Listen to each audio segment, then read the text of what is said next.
हर साल 6 अक्टूबर को दुनिया भर में सेरेब्रल पाल्सी डे मनाया जाता है। इस दिवस का उद्देश्य सेरेब्रल पाल्सी बीमारी के प्रति लोगों को जागरूक करना है। सेरेब्रल पाल्सी को प्रमस्तिष्क पक्षाघात के नाम से भी जाना जाता है। यह मस्तिष्कीय क्षति बच्चों के जन्म के पहले, जन्म के समय और जन्म के बाद कभी भी हो सकती है। इसमें जितनी ज्यादा मस्तिष्क की क्षति होगी, उतनी ही अधिक बच्चों में विकलांगता की गंभीरता बढ़ जाती है। इस बीमारी को सर्वप्रथम ब्रिटिश सर्जन विलियम लिटिल ने पता लगाया था। इस रोग के मुख्य कारणों में बच्चे के मस्तिष्क के विकास में व्यवधान आने या मस्तिष्क में चोट होती है। सेरेब्रल पाल्सी अकेली बीमारी नहीं, बल्कि कई न्यूरोलॉजिकल विकारों का एक समूह है जो बच्चे के नवजात रहने की अवस्था में या बचपन में दिखाई देता है और स्थायी रूप से शिशु की मांसपेशियों की गतिविधियों और मुद्रा को प्रभावित करती है, जिससे वह बच्चा जीवन भर के लिए विकलांग हो जाता है। दुनिया भर में करीब 1,70,00,000 लोग इस बीमारी से प्रभावित हैं। बावजूद इसके इस बीमारी के बारे में लोगों को बेहद कम जानकारी है कि आखिर इस बीमारी का कारण क्या है, इसके लक्षण क्या हैं और कैसे शुरुआती डायग्नोसिस सेरेब्रल पाल्सी वाले लोगों के लिए परिणामों में सुधार कर सकता है। आइए इन्हीं सब विषयों पर चर्चा करते हैं। बिलासपुर छत्तीसगढ़ से सुप्रसिद्ध बाल रोग विशेषज्ञ डॉक्टर श्रीकांत गिरी से विशेष चर्चा में। नमस्कार आप सभी को। सेरिब्रल पाल्सी जो कि जिसे हिंदी में मानसिक पक्षाघात कहा जाता है, सेरिब्रल पाल्सी ज़्यादा कॉमन वर्ड है। ये मोटर डिसीज़ है ब्रेन के डैमेज होने का। मतलब ये कि सेरिब्रल पाल्सी के जो बच्चे होते हैं उनमें जो शारीरिक गतिविधियां होती हैं वो अफेक्ट होती हैं, जैसे कि चल फिर पाना, बोल पाना या हाथ पैर के द्वारा कोई भी काम करने में उनको परेशानी होती है। ये जो सेरिब्रल पाल्सी है यह करीबन 1000 बच्चों में 2 से 3 बच्चों को सेरिब्रल पाल्सी की समस्या पाई जाती है। इस तरीके से करीबन 50 लाख मरीज भारतवर्ष में सेरिब्रल पाल्सी से पीड़ित हैं। कुछ बच्चे हैं और ज़्यादातर बच्चे हैं और कुछ उसमें वयस्क भी शामिल हैं। देखिए, जैसे मैंने बताया कि सेरिब्रल पाल्सी वास्तव में ब्रेन डैमेज है। ब्रेन का वो हिस्सा जो कि शरीर को कंट्रोल करता है, शरीर गतिविधियां बनाए रखता है, यदि उस जगह पर किसी भी तरीके की चोट लगे, वहाँ पर का जो ब्लड सप्लाई है वह अफेक्ट हो तो सेरिब्रल पाल्सी होने की संभावना होती है। सेरिब्रल पाल्सी डेवलपिंग ब्रेन की बीमारी है, इसलिए ज़्यादातर 3 साल 4 साल तक के बच्चों में यह बीमारी की शुरुआत होती है। सामान्य तौर पर ज़्यादातर बच्चे जिनको सेरिब्रल पाल्सी होती है उसका मुख्य कारण पैदा होते समय या गर्भ में बच्चे का ब्रेन पे ब्लड सप्लाई का कम होना उसका मुख्य कारण है। पैदा होते समय बच्चा किसी भी कारण से गर्भ से निकलने में ज़्यादा समय लग गया हो या पैदा होने के बाद बच्चे ने देर से रोया हो, ऐसे कंडीशंस जो हैं बच्चे को सेरिब्रल पाल्सी होने की संभावना को बढ़ाते हैं। साथ ही साथ यदि बच्चा पैदा होने के बाद सिर पे चोट लग जाए या कभी कभी मस्तिष्क में इन्फेक्शन, बैक्टीरिया या वायरस का संक्रमण होने से भी सेरिब्रल पाल्सी होने की संभावना होती है। सेरिब्रल पाल्सी देखा जाए तो मुख्य रूप से 3 प्रकार की होती है। एक होता है स्पास्टिक सेरिब्रल पाल्सी, दूसरा होता है डिस्काइनेटिक सेरिब्रल पाल्सी और तीसरा होता है एटेक्सिक और चौथा होता है मिक्स टाइप का। तो जो स्पास्टिक सेरिब्रल पाल्सी के बच्चे होते हैं इनके शरीर पे अकड़न बहुत ज़्यादा होती है। जितने भी जॉइंट्स होते हैं उनके जॉइंट्स, मेरा कहने का मतलब हाथ पैर के जॉइंट्स, चाहे आप कलाई की बात करें या एल्बो की बात करें, इनमें बहुत ज़्यादा टाइटनेस होती है। इनको खुलने में, ये लॉक हो जाते हैं जॉइंट्स, तो खुलने में बहुत ज़्यादा ताकत लगाना पड़ती है। मसल्स बहुत टाइट रहते हैं। इसको स्पास्टिक सेरिब्रल पाल्सी कहते हैं। तो इससे हम समझ सकते हैं कि शरीर के जिन जिन अंगों पर मांसपेशियों में अकड़न रहेगी, जैसे कि मान लीजिए जबड़े पे, तो उसको बात करने में दिक्कत होगी, उसको खाने में दिक्कत होगी, लार टपकेगा क्योंकि उसका घुटकने में परेशानी हो रही है, बात करने में परेशानी होगी उनको। यदि हम नीचे की तरफ जाएं, यदि हाथ पैर में अकड़न है, मांसपेशियों में अकड़न है, तो उस कंडीशन पे कोई भी चीज़ पकड़ने में परेशानी होगी। हाथ पैर के मूवमेंट में उनको आगे कोई चीज़ पकड़ने के लिए हाथ बढ़ाना है वो नहीं कर पाएंगे। कोई चीज़ को मूवमेंट करना है, टाटा करना है या कोई भी हाथ से एक्टिविटी करना है तो वो करने में अक्षम रहेंगे या वीकनेस रहेगी। यदि हम पैर की बात करते हैं, यदि पैर में वीकनेस है स्पास्टिक की, तो ऐसे बच्चे यूजुअली पैर को इस तरह से मोड़ के रखते हैं, जिसको हम सीजरिंग कहते हैं। तो यदि आप ऐसे बच्चों को उनके हाथ से या कंधे से पकड़ के उठाएंगे तो पैर उनका सीधा नहीं रहेगा, बनिस्बत की ये पैर जो है कैंची की तरह कर लेते हैं, जिसको सीजरिंग कहते हैं। ये टोन ज़्यादा होने की वजह से रहता है। तो स्पास्टिक सीपी के जो बच्चे हैं वो खड़े नहीं हो पाएंगे, बैठ नहीं पाएंगे, चलने में समस्या आएगी, ऐसे बच्चों को हाथ के मूवमेंट्स में दिक्कत आएगी, ऐसे बच्चे लिख नहीं पाएंगे, ऐसे बच्चे अपने हाथ से कुछ खाना नहीं खा पाएंगे और साथ ही साथ उनको बोलने में भी समस्या आएगी। तो ये हो गया स्पास्टिक सीपी। हम डिस्काइनेटिक सीपी की बात करें तो डिस्काइनेटिक सीपी भी इसी का ही एक रूप है। उसमें बच्चे को मुख्य रूप से बोलने में और शारीरिक प्रक्रियाएं करने में बहुत ज़्यादा दिक्कत होती है। एटेक्सिक सीपी में क्या होता है कि टोन बहुत ज़्यादा गड़बड़ नहीं होता, लेकिन इनमें मूवमेंट्स के लिए दिक्कत होता है, चलने फिरने में इनको ज़्यादा प्रॉब्लम होती है, अचानक चलते रुक जाना या उनको मूवमेंट्स करने में दिक्कत होती है। डिस्काइनेटिक सीपी में एबनॉर्मल मूवमेंट्स मिल सकते हैं, जैसे कि ऐसे बच्चे लोग का डांसिंग लाइक मूवमेंट रहेगा, सामान्य रूप से नहीं चल पाएंगे, ऐसे लहरा के चलेंगे। ऐसे बच्चे लोगों को जो हाथ पैर में कुछ इस तरह की मूवमेंट्स एबनॉर्मल मूवमेंट्स रहेंगी कि इनको कलम पकड़ने में परेशानी होगी, कुछ ड्रॉ करना है तो ड्रॉ नहीं कर पाएंगे। तो और कई बच्चों में ये सबका मिक्स रूप रहता है। तो कुल मिला के देखा जाए तो सेरेब्रल पाल्सी शारीरिक गतिविधियों का लिमिटेशंस है, चाहे वो बोलने में, चलने में या दिनचर्या की चीज़ें जिसके लिए शारीरिक मूवमेंट्स की आवश्यकता होती है, ये चीज़ें ठीक से नहीं कर पाते हैं। देखिए, सबसे पहले तो मैं मुख्य रूप से कहना चाहूँगा कि ऐसे बच्चे जो कि पैदा होने के बाद देर से रोए हैं, ऐसे बच्चे जिनको पैदा होने के बाद झटके आए हैं, ऐसे बच्चे जो कि नवजात शिशु कक्ष में भर्ती हुए हैं, ऐसे बच्चे जिनका वजन सामान्य वजन से काफ़ी कम रहा है, जो प्रीमेच्योर डिलीवरी हुई है, इन बच्चों में सेरेब्रल पाल्सी होने की संभावना अधिक होती है। तो ऐसे बच्चे लोगों का परीक्षण समय समय पर कराना बहुत आवश्यक है। पैदा होते समय ही तुरंत बच्चे को सेरेब्रल पाल्सी नहीं पता चलता है। उस सेरेब्रल पाल्सी के जो लक्षण हैं वो सामान्यतः 3 महीने के बाद ही हमें पता चलता है। सबसे इम्पॉर्टेंट चीज़ है, ऐसे बच्चे जो कि नवजात शिशु से छुट्टी हुए हैं, ऐसे बच्चे लोगों को डॉक्टर के पास रेगुलर चेकअप पे जाना चाहिए। उनके सिर का माप बहुत आवश्यक है। जो हेड सर्कमफेरेंस है उसको डॉक्टर के पास जब भी जाते हैं तो उसको मापन करने के बाद उसको चार्ट करना जरूरी है ग्राफ में। उसमें हम बहुत जल्दी पकड़ लेते हैं कि इस बच्चे का सिर का साइज नहीं बढ़ रहा है। होता क्या है, जब बच्चा किन्हीं भी कारण से गर्भ में या गर्भ के बाहर आने के पश्चात यदि दिमाग में जो नस है उसका ब्लड सप्लाई रुक गया है या ब्लड सप्लाई सामान्य रूप से नहीं पहुंच पाया और ब्रेन के उस हिस्से को जो कि हमारे शरीर की गतिविधियों को नियंत्रित करते हैं वो डैमेज हो गया है, तो ये जो बच्चे हैं ये इनका सिर सामान्य बच्चों की तुलना में कम बढ़ता है। तो हम देख लेते हैं कि इसका सिर का ग्रोथ कम हो रहा है, तो हम उस समय चेक करते हैं कि बाकी उनके बच्चों की गतिविधियां कैसी है।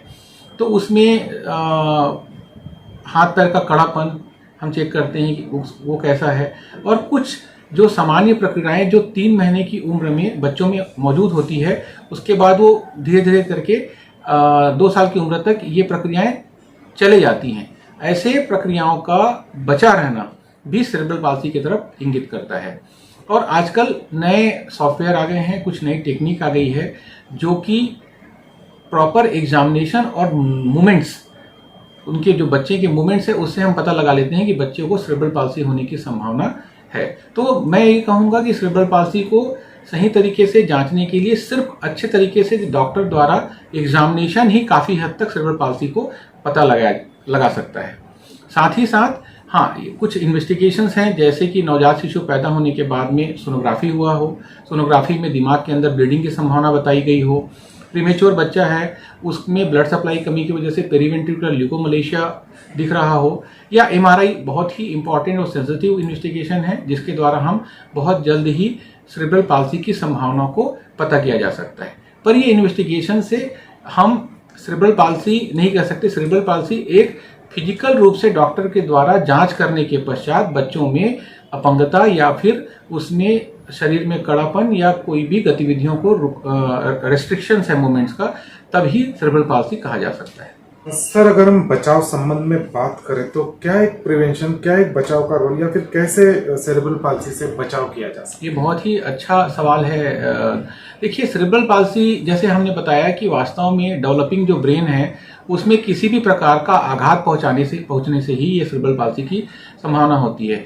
तो हम सबसे पहले बात करें गर्भ की, तो यदि गर्भ के दौरान माताएं बहुत प्रॉपर तरीके से अपने न्यूट्रिशन का और बाकी चीज़ों का, वैक्सीनेशन का ध्यान रखती हैं, MMR के टीके लगवाती हैं और इंटीनेटली प्रॉपर चेकअप कराती हैं तो उनमें कुछ हद तक सेरेब्रल पाल्सी की संभावना को रोका जा सकता है। दूसरा सबसे महत्वपूर्ण चीज़ है, बच्चा जब डिलीवरी के समय एक सर्व सुविधा युक्त अस्पताल में डिलीवरी कराएं कि यदि मान लो बच्चे का सामान्य प्रसव के दौरान बच्चा नीचे नहीं आ रहा है या ज़्यादा समय ले रहा है तो उसमें तुरंत डॉक्टर अपने विवेक से यदि सिजेरियन सेक्शन की सलाह देते हैं तो उस पर अमल करें। उस डॉक्टर को अपने हिसाब से जो बेस्ट बच्चों के लिए हो सकता है वो निर्णय देने के लिए त्वरित डिसीजन दें।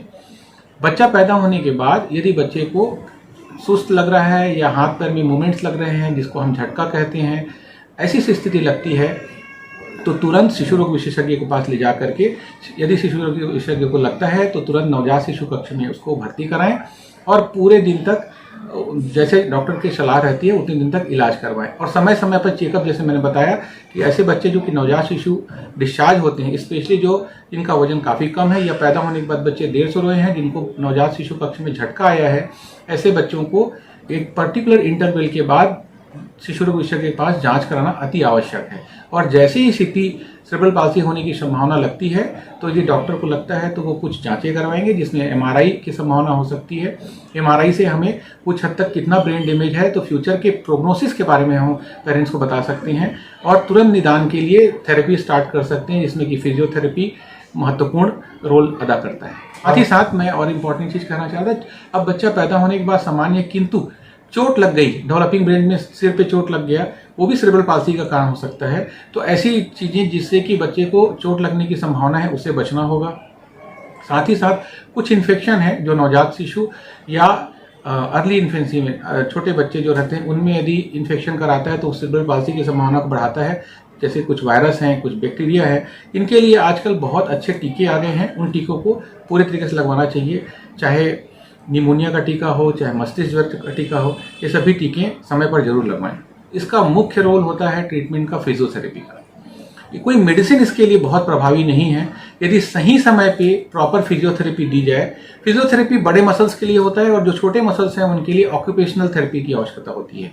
ये फिजियोथेरेपी, ऑक्यूपेशनल थेरेपी बहुत जरूरी है। साथ ही साथ जैसे मैंने बताया कि ऐसे बच्चे जिनको बर्थ एस्फिक्सिया हुआ है, ऐसे बच्चे जिनको पक्षाघात हुआ है, इन लोगों को सेरेब्रल पाल्सी होने की वजह से न सिर्फ शारीरिक गतिविधियां लेकिन साथ में एसोसिएटेड प्रॉब्लम, जैसे किसी बच्चे को दिखने में प्रॉब्लम, किसी को सुनने में प्रॉब्लम हो सकता है, किसी को बात करने में प्रॉब्लम हो सकता है। तो ऐसे बच्चे लोगों को फिजियोथेरेपी, ऑक्यूपेशनल थेरेपी के सिवाय स्पीच थेरेपी की आवश्यकता पड़ सकती है। ऐसे बच्चे लोगों को जो आई एक्सरसाइज की आवश्यकता पड़ती है। ऐसे साथ में जो स्पेशलिस्ट हैं ब्रेन से संबंधित न्यूरोलॉजिस्ट का, यदि मान लो सेरेब्रल पाल्सी है और साथ में सीजर डिसऑर्डर है, उसका ईईजी अब नॉर्मल है, बच्चे को झटके आते हैं, मिर्गी के दौरे पड़ते हैं, तो उनको शिशु रोग विशेषज्ञ या फिर न्यूरोलॉजिस्ट से दिखाने के बाद उनको एंटी एपिलेप्टिक दवाइयों की भी आवश्यकता पड़ सकती है। तो ये एक प्रकार का एक डॉक्टरों का समूह है जो कि इस सेरेब्रल पाल्सी के लिए ट्रीटमेंट के लिए इन्वॉल्व होते हैं।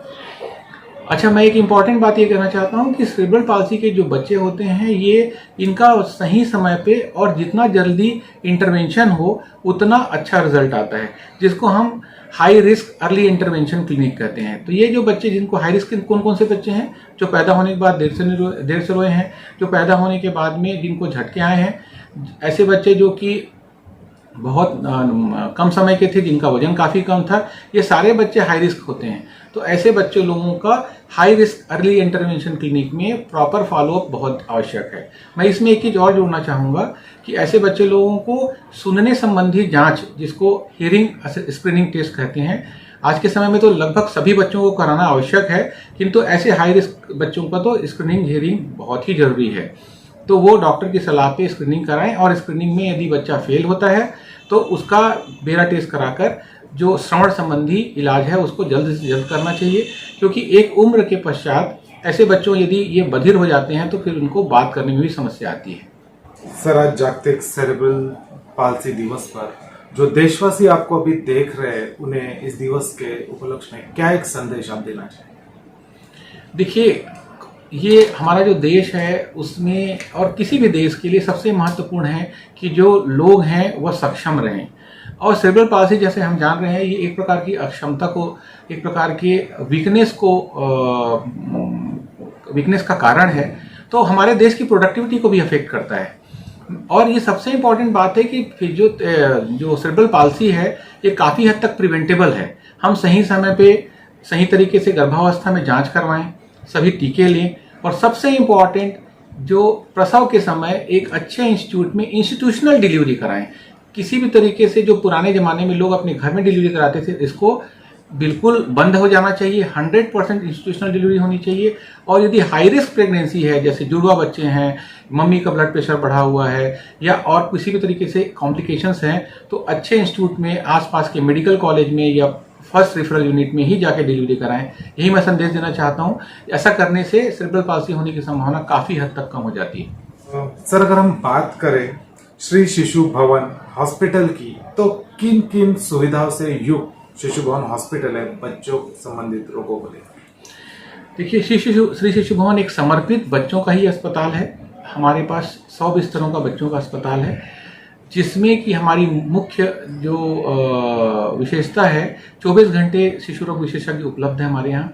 अब तो हमारा हॉस्पिटल NNF के द्वारा लेवल 3A नीकू से एग्रेडेट हो चुका है। साथ ही साथ हमारे अस्पताल में अब DNB पीडियाट्रिक्स की भी फैसिलिटी शुरू हो गई है। अब हमारे यहाँ DNB पीडियाट्रिक्स के स्टूडेंट आकर के पढ़ाई करेंगे। हमारा हॉस्पिटल में जो नवजात शिशु कक्ष है, उसमें देश के जो श्रेष्ठतम इंस्टीट्यूट हैं उसमें उपलब्ध सभी मशीनें, जैसे कि इंक्यूबेटर, जो कि एक किलो के नीचे के बच्चे जो होते हैं, नवजात शिशु बहुत ही प्रीमेच्योर होते हैं, जो करीबन 26 से 28 हफ्ते के पहले पैदा हो जाते हैं, उनके लिए इंक्यूबेटर उपलब्ध है, जिसमें कि नवजात शिशु जो प्रीमेच्योर होते हैं उनके रिजल्ट बहुत अच्छे आते हैं। इन्फेक्शन की संभावना काफ़ी कम हो जाती है।